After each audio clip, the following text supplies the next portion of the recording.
आसरा मीडिया, वाचाल तर वाचाल। दहीहंडा पोलीस स्टेशनचे एएसआय भागवत कांबळे एसीबीच्या जाळ्यात।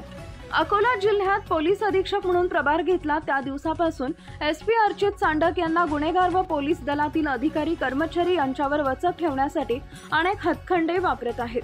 तरी सुद्धा अकोला पोलीस दलातील बहुतांश याला नुमानत नसल्याचं दिसून येत आहे। आज बुधवार दिनांक 16 जुलै रोजी जिल्ह्यातील दहीहंडा पोलीस ठाण्यातील एका एएसआयनं अकोल्याचे एसपी अर्चित चांडक, अतिरिक्त एसपी आणि अनेक वरिष्ठ पोलीस अधिकाऱ्यांनी गांधीग्राम येथील कावड मिरवणुकीच्या मार्गाची व नदीवरील घाटाची पाहणी करून पाठ फिरवतात चक्क 50,000 रुपयांची लाच घेऊन तगडी सलामी दिली आहे। दहीहंडा पोलीस स्टेशनच्या कार्यरत सहाय्यक पोलीस उपनिरीक्षक भागवत कांबळे असं त्यांचं नाव आहे।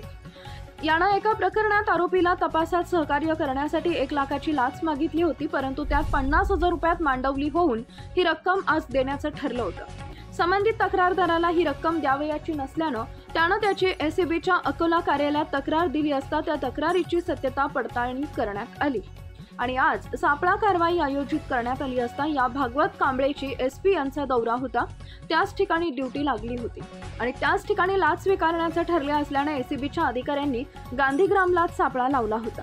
त्याच ठिकाणी थांबून तक्रारदाराकडून 50,000 रुपयांची लाचेची रक्कम स्वीकारताना त्याला पंचासमक्ष रंगेहात पकडण्यात आली।